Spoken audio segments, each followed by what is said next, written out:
Le ballon pour Rodriguez qui va pouvoir centrer au centre de Rodriguez pour la tête de Gavranovic. Oh, le ballon percute là-bas. Il le récupère Shaqiri. Shaqiri tire par-dessus. Oh, grosse occasion pour l'équipe de Suisse avec Shaqiri. Elle a été déviée. Oui, qui n'a pas pu botter en première instance sur le cafouillage dans les 16 mètres de l'équipe d'Islande.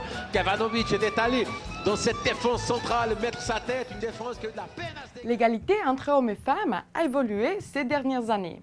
Pourtant, dans les familles, la répartition des tâches ménagères n'est pas toujours équitable. C'est encore sur les femmes que repose le travail domestique et ce sont elles qui adaptent leur vie professionnelle en conséquence. De nos jours, les femmes consacrent plus de temps à la maison qu'à la vie professionnelle. Inversement, les hommes passent plus de temps au travail qu'aux tâches ménagères. En moyenne, par semaine, les femmes font 30 heures de travail domestique contre 18 heures pour les hommes. Et ces différences augmentent chez les couples avec des enfants en bas âge. Dans cette nouvelle émission, nous allons donner la parole aux hommes et aux femmes et à travers leurs témoignages, rechercher des solutions pour mieux concilier vie professionnelle et vie familiale. Regardez avec nous.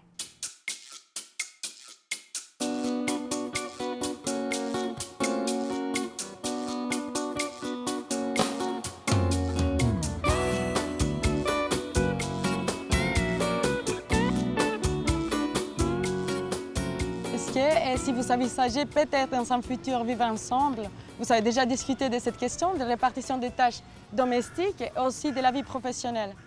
On réfléchit déjà à notre carrière, donc on sera les deux au travail et les deux à la maison. Donc on devra faire avec ça et on devra se répartir les tâches d'une manière équitable. Moi, j'entends encore des gens autour de moi, des personnes de mon âge, des hommes qui voient leur femme au foyer en train de leur faire, en tout cas en train de leur faire tout, qu'elle travaille ou pas, en tout cas qu'elle fasse toutes les tâches ménagères. Par contre, alors j'entends aucune de mes copines qui a envie de faire des tâches ménagères, ça c'est sûr. Elles toutes, elles ont envie d'être libres, d'être indépendantes et elles n'aiment pas les tâches ménagères. Donc la personne qui soit avec elle, que ce soit une fille ou un garçon, ils vont le faire autant de tâches ménagères qu'elle, ça c'est sûr. Mais c'est ça, c'est qu'on n'aime pas les tâches ménagères. Personne aime faire ce genre de choses. Donc moi, je ne vais pas forcer ma copine à faire tout. Si je sais que moi, j'aime pas, eh ben, logiquement, je me dis qu'elle ne doit pas aimer non plus. Et voilà, on doit s'accorder pour qu'on y trouve chacun notre compte. Que ce soit le moins pénible possible. Le moins pénible possible, ouais. Et puis que ça ne soit pas pénible juste pour une personne. Je sais pas, je trouve ça égoïste un peu. Si j'aime quelqu'un, je n'ai pas envie de lui imposer des choses que je m'impose pas à moi. Le problème, c'est aussi que les femmes, elles ne travaillent pas forcément. Donc du coup, c'est vrai que si beaucoup de femmes sont femmes au foyer, donc c'est elles qui ont plus de temps pour faire les tâches ménagères, qui s'occupent de ça. Mais de plus en plus, les femmes commencent à travailler et donc il faut commencer à répartir les tâches de manière logique. En ce qui concerne la répartition des tâches à la maison et au travail, pensez-vous qu'il faut encore faire quelque chose? Beaucoup, parce que rien qu'au travail, les métiers genre et hommes ne sont pas accessibles aux femmes ou très difficilement accessibles. Et puis quand elles sont dans ce milieu-là, il y a le plafond de verre, elles ne peuvent plus avancer, elles se retrouvent à ne pas pouvoir avancer, pas avoir un poste très élevé, même s'ils le mériteraient. Les salaires ne sont toujours pas pareils. Donc je pense que personnellement, dans le travail que je vais me diriger, j'aurai ce genre de problème. Et puis même les tâches ménagères, je pense que dans un futur, ça pourra avancer, mais actuellement, les femmes en fait quand même plus que les hommes. Moi, je pense que les femmes, elles ne sont pas à l'égal des hommes encore dans notre société. Il faut travailler pour, et si dans le milieu du travail, les femmes, elles sont égales aux hommes, et si dans d'autres domaines, les femmes, elles sont égales aux hommes, obligatoirement, les femmes, elles seront égales aux hommes au sein du ménage aussi.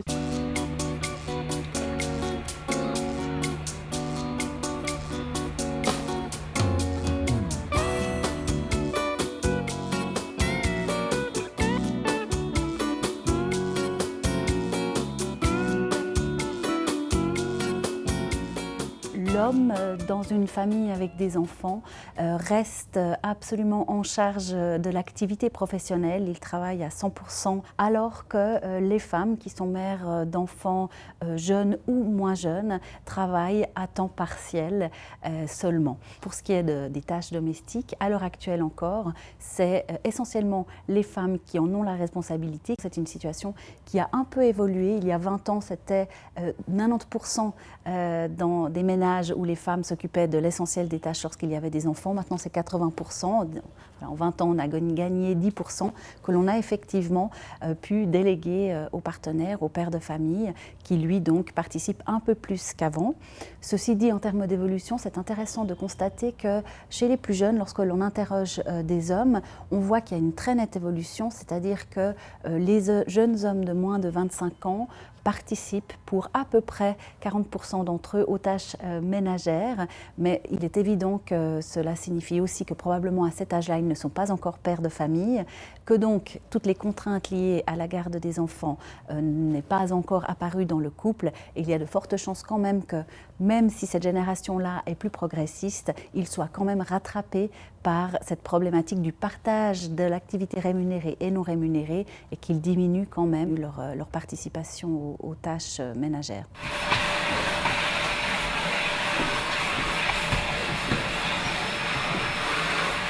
Quels sont les facteurs qui pourraient expliquer cette inégalité en ce qui concerne la répartition des tâches domestiques? Du point de vue économique, cette inégalité, elle est vraiment liée au fait que les femmes se sont insérées récemment dans le monde du travail et que lorsqu'elles occupent des postes, d'une part dans des secteurs féminins qui sont à moindre salaire, donc effectivement des secteurs comme l'éducation, le social, les soins corporels, toujours moins rémunérateurs que des secteurs traditionnellement masculins. Et puis ensuite, il y a bien sûr le fait que donc en Suisse, les femmes ont un parcours professionnel marqué par le temps partiel, et cela va les maintenir dans un statut professionnel plus bas dans les hiérarchies. C'est une des raisons pour laquelle elles sont sous-représentées parmi les cadres. Et puis bien sûr, il y a le problème réel des discriminations salariales qui est une troisième explication des inégalités de salaire.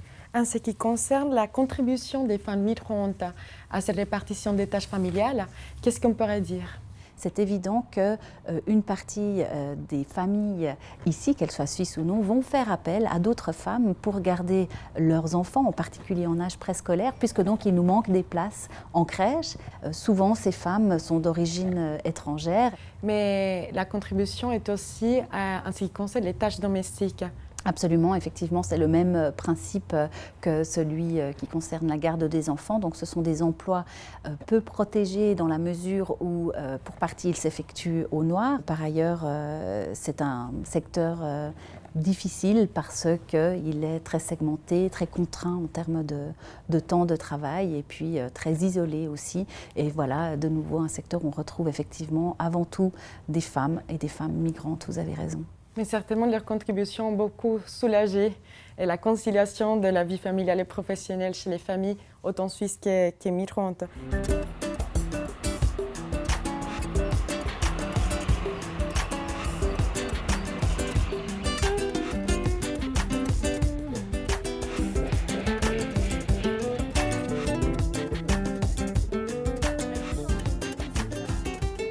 Il y a deux domaines qui résistent à une politique d'égalité, c'est le travail domestique et les salaires. Et aussi longtemps que les hommes ont davantage de possibilités par rapport au salaire, il est plus intéressant pour eux d'être investis au niveau de la vie professionnelle. Quand un enfant arrive, on fait un choix. Qui est-ce qui va travailler pour l'argent? Et bien là, il y a plus de salaire, c'est là qu'il va tomber le choix. Je pense que c'est important qu'on voit qu'il y a toujours un niveau individuel, un choix individuel, mais aussi des cadres politiques qui décident comment une famille peut se répartir avec toutes les exigences. Et là, il faut dire qu'on n'a pas vraiment une politique de famille en Suisse qui est moderne ou égalitaire. Il faut avoir des crèches, il faut avoir des possibilités de garde et il faut avoir des lois qui permettent que tous les deux puissent travailler comme ça. En Suède, nous avons une situation qui permettent que les pères puissent prendre leur temps parental, ce qui a deux effets. Le salaire des femmes augmente parce qu'ils sont davantage disponibles sur le marché. Et de l'autre côté, les pères ont plus de temps pour s'occuper des enfants. Ça veut dire qu'il faut avoir plus de congés payés. C'est une question politique. La Suisse est un des pays par rapport à la politique familiale en Europe qui dépense le moins d'argent. Elle est à côté de la Roumanie, de la Grèce, d'autres pays qui dépensent très peu d'argent en matière de politique familiale. Mais au niveau individuel, pensez-vous que les hommes, comme vous, sont une majorité à vouloir s'intéresser plus à la vie familiale et aussi aux tâches ménagères? Les obstacles sont très très variés. Il y a des obstacles psychologiques, c'est-à-dire l'homme traditionnel fait un lien très très proche entre son valeur et son performance professionnelle. Mais il y a aussi des obstacles au niveau des entreprises et au niveau sociétal, oui. Aussi aujourd'hui, même pour beaucoup des femmes modernes, il y a quand même l'idée, l'attente que l'homme, un vrai homme, a du succès aussi au niveau professionnel. Et alors, c'est dire de développer, de définir une perspective pour les hommes qui est attractive aussi avec les valeurs masculines s'ils s'engagent aux enfants avec des tâches ménagères.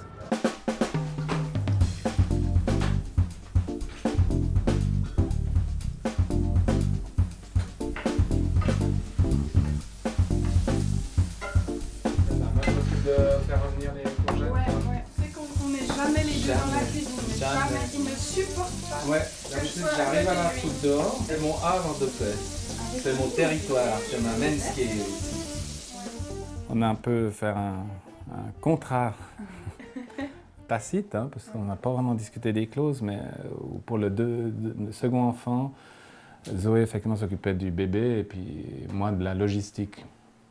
Elle avait interdiction de toucher la machine à laver, pas le droit de faire les courses, pas de lave-vaisselle. Et comment ça a marché? Vous êtes un peu plus soulagée, surtout Zoé, le fait d'allaiter? Alors, c'est quand même assez pour lourd. moi, c'était vraiment mieux que quand c'était Ulysse. J'étais pas reposée, mais disons que je suis restée longtemps de bonne humeur. Et puis, il n'y avait pas de ressentiment de me lever toutes les nuits, moi, et puis que lui ne s'en occupe pas. Voilà. C'est ça aussi qui était bon à vivre. Maintenant que je dois reprendre le travail, je me dis comment je vais faire. Et qu'est-ce qui vous a poussé justement à répartir de cette manière si équitable alors les tâches à la maison et le travail? J'avais pas envie de me lever. Je crois que pour moi, ça a été le moteur. Puis comment je vais négocier ça pour que ce soit équitable? Comment je peux aussi faire ma partie et puis que je puisse faire le nid autour de la maman et du bébé pendant les premiers mois. Puis là, on est en train de renégocier pour la suite un peu comment on va réorganiser tout ça. Mais... Vous vous organisez vous savez un agenda partagé? Vous faites comment? Alors, oui, on fait une fois par semaine, on prend l'agenda et puis comme il est indépendant, on regarde ce qu'on doit faire et puis des horaires, ce que tu dois faire pour les choses qui ne peuvent pas être bougées. En quoi pensez-vous que vous êtes gagnant justement dans ces répartitions respectueuses? Moi, je me trouve moins sorcière que pour le premier enfant. Un peu... J'en peux plus. Moins fatigué. Voilà. Moi seul. Oui, alors ça, c'est clairement. Moi, j'ai l'impression d'être peut-être un petit peu plus proche des enfants, de les voir mieux grandir, que d'être toujours dans la préoccupation financière, ou la préoccupation du travail, ou de la réussite professionnelle. Elle est plus contente, elle a dit. Ma femme se sent plus épaulée si je suis là, et qu'elle me voit activement impliquée. Je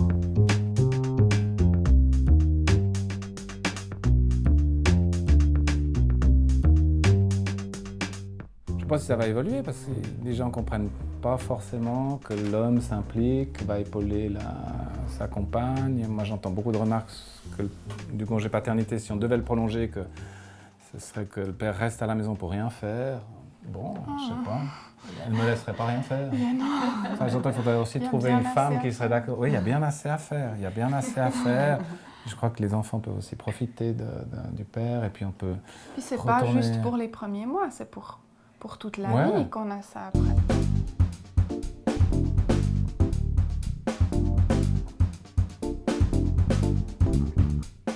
là où il y a des pères présents, les enfants profitent. Ils ont un lien privilégié avec la mère et le père. Niveau scolaire, ça va mieux. Niveau professionnel, ça va mieux. C'est prouvé avec les études. Tout le monde en profite. Les pères qui sont présents, ils profitent beaucoup au niveau de la santé. Ils sont plus sains, ils sont plus responsables de leur santé. Même les entreprises profitent des pères engagés au niveau d'entreprise et particulièrement au niveau économique de l'État. Et arrivons un peu aux solutions, on a parlé de la problématique. Est-ce que connaissez-vous des bonnes pratiques justement pour privilégier cette égalité homme-femme? D'un point de vue politique, il faut dire que la Suisse a besoin vraiment d'une politique familiale, une politique d'égalité qui prend sérieux les perspectives, les demandes des hommes et des pères. Par exemple, il faut réaliser un congé paternité, un congé parental qui est comparable plus ou moins avec les solutions dans le reste d'Europe. La Suisse est un pays de développement dans ce point-là. Quelles sont les mesures à prendre pour concilier la vie professionnelle et familiale, surtout dans le monde du travail? On a le temps partiel bien sûr, mais on a aussi la flexibilité des horaires. On peut réfléchir à des systèmes qui annualisent la charge de travail, permettent donc à certains parents par exemple d'être plus absents en période de vacances scolaires. Mais évidemment que tout cela est vraiment à mesurer très spécifiquement par rapport aux contraintes, au cadre dans lequel l'entreprise agit. Mais il y a des outils qui lui permettent de structurer cette réflexion. C'est des initiatives qui ont été notamment soutenues par le Bureau fédéral de l'égalité entre femmes et hommes, qui sont disponibles sur le site internet pour en savoir plus à disposition des entreprises. On voit qu'une fois qu'on le fait, on gagne, et c'est là où les entreprises peuvent s'y retrouver, un intérêt en termes de fidélisation, de satisfaction de son personnel, puisqu'on sait dorénavant que les femmes, mais surtout les hommes, c'est la nouvelle catégorie émergente, prend en compte ce type de possibilités pour choisir si oui ou non vous êtes une entreprise à potentiel pour elle ou lui en tant que futur employé. Est-ce que de plus en plus commencent les hommes à s'intéresser aussi à ces mesures comme temps partiel ou travail à domicile? Oui, alors donc indéniablement, les hommes augmentent leur participation au temps partiel, si on peut dire comme ça, mais on voit que ça reste très très limité. Le temps partiel chez les hommes souffre encore de pas mal de préjugés, c'est-à-dire qu'ils ne vont pas pouvoir faire reconnaître leur rôle de père, et l'absence de congé paternité est explicite. Ça n'est pas du tout prendre en compte la réalité de ce qui se passe dans une famille au moment de la naissance.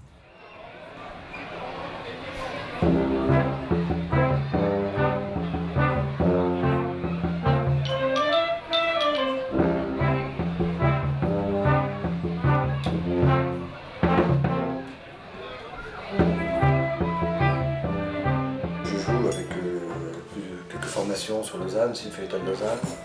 Je fais des remplacements à l'orchestre de chambre de Lausanne et puis voilà, je dirige donc le fanfare à Valence et puis les agités.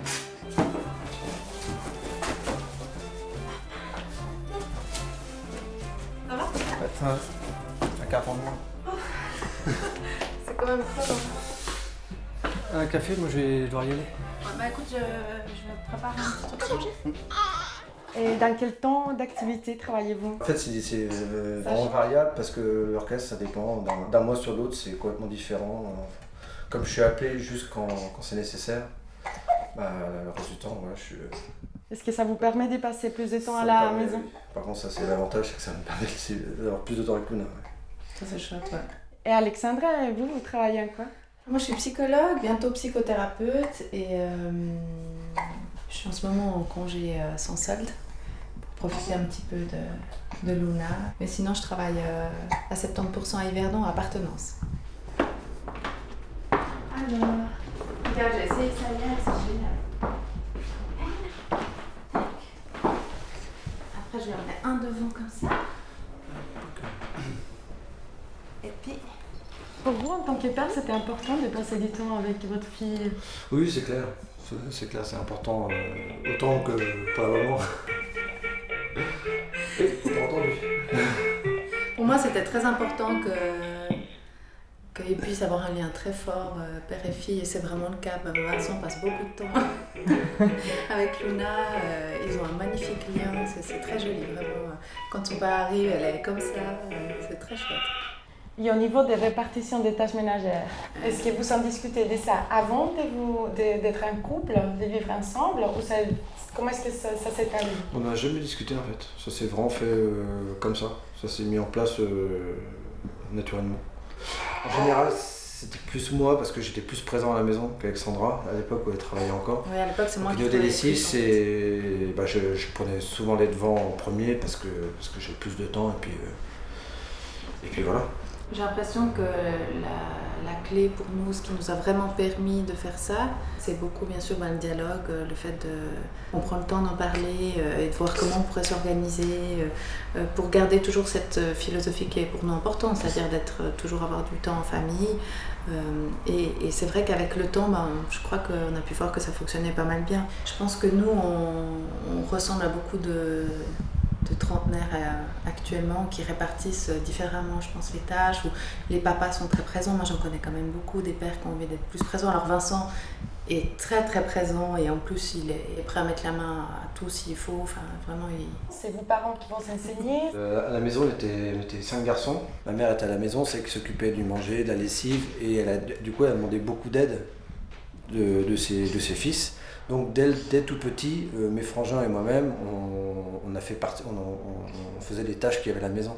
C'était les courses, c'était la lessive, c'était la vaisselle, la table, balayer par exemple la cuisine.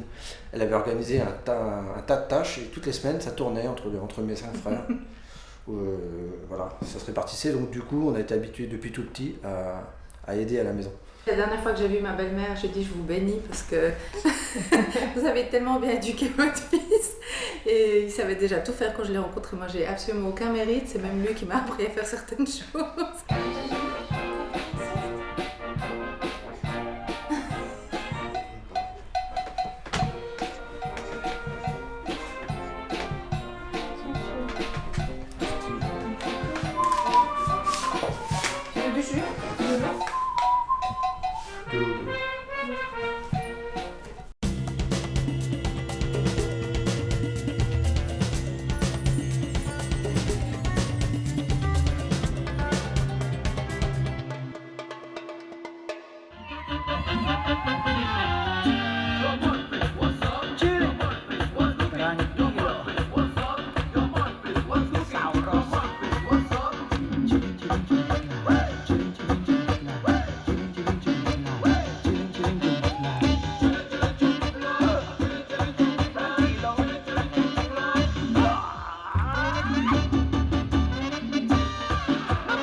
C'est 25-30 pays qui participent aujourd'hui, des amis qui connaissent la Colombie. Hein. Aujourd'hui, on célèbre la fête nationale de la Colombie, c'est le 20 juillet. C'est le jour de l'indépendance de la Colombie, de la colonie espagnole. Et puis on a fait cette manifestation culturelle, artistique et puis communautaire participative.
L'égalité des sexes commence à la maison.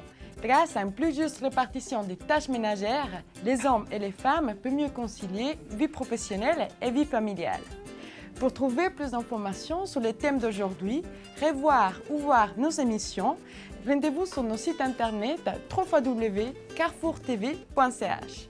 Comme toujours, un grand merci pour votre fidélité. On se retrouve les mois prochains sur votre télévision locale. À la prochaine et à la vista! Nous avons le problème que les hommes et les pères ne prennent l'idée de l'égalité comme leur propre projet. Ils n'ont pas vraiment de la passion pour la perspective de développer une société égalitaire. Et là, j'ai beaucoup d'espoir qu'il y a un changement, que les hommes arrêtent de voir l'égalité plutôt comme ouf, il faut lâcher des privilèges et plutôt de voir leurs bénéfices. Si on arrive d'évoquer une passion au sein des hommes pour l'idée de l'égalité, on va avoir un développement assez rapide.